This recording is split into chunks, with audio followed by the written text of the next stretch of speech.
Another video on the remaining parts and sheet metal.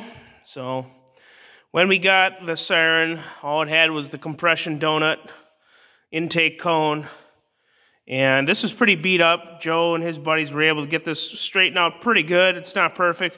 I will say the intake it's pretty rough. You know, you can see they tried taking some heat to it and getting these wrinkles out. It's pretty rough.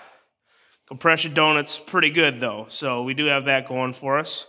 Did not have the upper intake or projector horn. That's kind of disheartening to say the least. That's probably one of the hardest pieces to find. I mean, everything else on this, on the actual power unit, other than chopper and stator, is pretty much off the shelf Wisconsin parts and other things you can find at the hardware store. You know, this Wisconsin power unit was used on everything. I mean, irrigation pumps, balers, I mean, Lincoln welders, you name it. You know, that's the easy part. You know, of course, these are pretty much, both the stator plate and the bell housing are pretty much unobtainium. These are probably specifically cast and machined for beer sockinator, my guess. So you have the sheet metal. We'll step over here. Here's the 8-port chopper and stator. Chopper is aluminum. Pretty easy to move around. Not too bad. Of course, I'm pretty strong, so. And the stator is, I think, machine cast. Anyways, here's the neck for the upper rotator, and this is as much as I have. There you go. Mobil Directo Siren. Beer sock Niedermeyer. Good old Milwaukee, Wisconsin. Back in the day when Milwaukee was an industrial powerhouse. We were called the world's machine shop or the world's metal shop. A few of my great-grandfathers worked in International Harvester, Cutler Hammer, Alice Chalmers, all big names from old Milwaukee. I mean, heck, this whole entire Siren's made in Milwaukee. Whole entire thing. From sheet metal to engine. Engine, of course, made by Wisconsin, which was based in Milwaukee. It's kind of on the border of West Allis and Milwaukee. Wouldn't be surprised if this gearbox was made somewhere in Milwaukee. I haven't found any identifying marks, but I would not be surprised. Or if something else, maybe in Rockford, Illinois. Or Chicago, pretty close by, somewhere along the old school Rust Belt. Of course, Beer Sock and Niedermeyer being a sheet metal shop, they were a sheet metal shop, I think, since the 1870s. I would almost guarantee they made everything, all the sheet metal in-house. I almost guarantee you that. They were famous for making bathroom stalls and other sheet metal equipment for industrial purposes. But yeah, that's going to be where we're at. I'm not sure if I'm going to go and see if I can find a fiberglass shorthorn first generation order projector shell. I mean, it wouldn't be correct, but it'll get the job done. It's been pretty difficult trying to find somebody that can make a new upper projector horn. All this was stamped. I mean, this wasn't all hand formed. I'm sure they had a die and probably a 600-ton press or something that they were punch pressing these parts out, my guess. Without a doubt. That might be spun metal, I'm not sure exactly, but this was definitely pressed from a big piece of sheet metal, so there was some special purpose dies that made all this.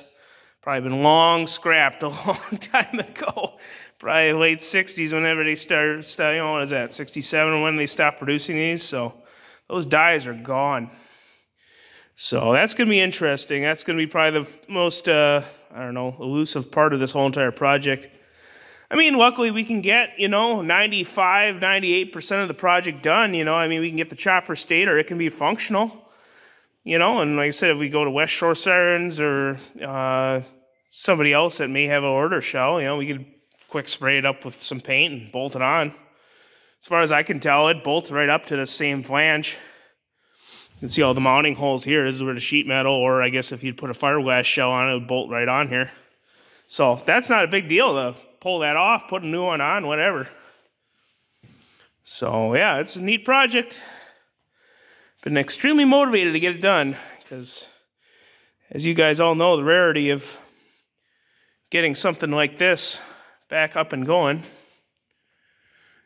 Don't have the carburetor in yet. I just blasted off the Siamese manifold, the intake exhaust manifold combination. I just sandblasted that yesterday morning. Haven't painted that yet. But we'll get it in. Trying to think of anything else. Here, we'll get some of the parts that we have. So here's a good example. Here's a 10-horse Wisconsin. Big honking 25-horse VF4. That's a TRA 10D out of my Bolins. Here, you can see the tiny little flywheel, like a little frisbee. I mean, this thing's pretty heavy. It's like 10, 12 pounds. Yeah, little guy. It's hard to see the scale, but it's pretty small. Oh, goodness. Got the sheet metal for the rotator belt covers. Really mangled up battery box. Of course, that's pretty much all square stock, so I'll probably make that one out of brand new. Got the air cleaner boot. An old starter solenoid. The other rotator belt cover, that one's, this is much rougher shit. That one pretty much needs to just sandblast and repaint. It's ready to go. Old Stromberg. We'll probably rebuild it. I do have a brand new Zenith carb, but all the linkages and everything are an exact match for this application. So it's like any other tractor carburetor or anything, you're almost always better off rebuilding the original. So yeah, that's kind of the overview here, guys. Feel free to comment, ask me any questions. Hopefully I kind of did a good overview so you guys can kind of fully understand how it all works. Very simple machine. It's been a really easy project. It's just a question of time. I mean, I got a wife and 3 kids, so there's been a lot of early mornings, me getting up bright and early and playing around with it right before work. It's kind of my golden hour to get a lot of stuff done. So there you go. Thanks for watching, guys. We'll keep you updated.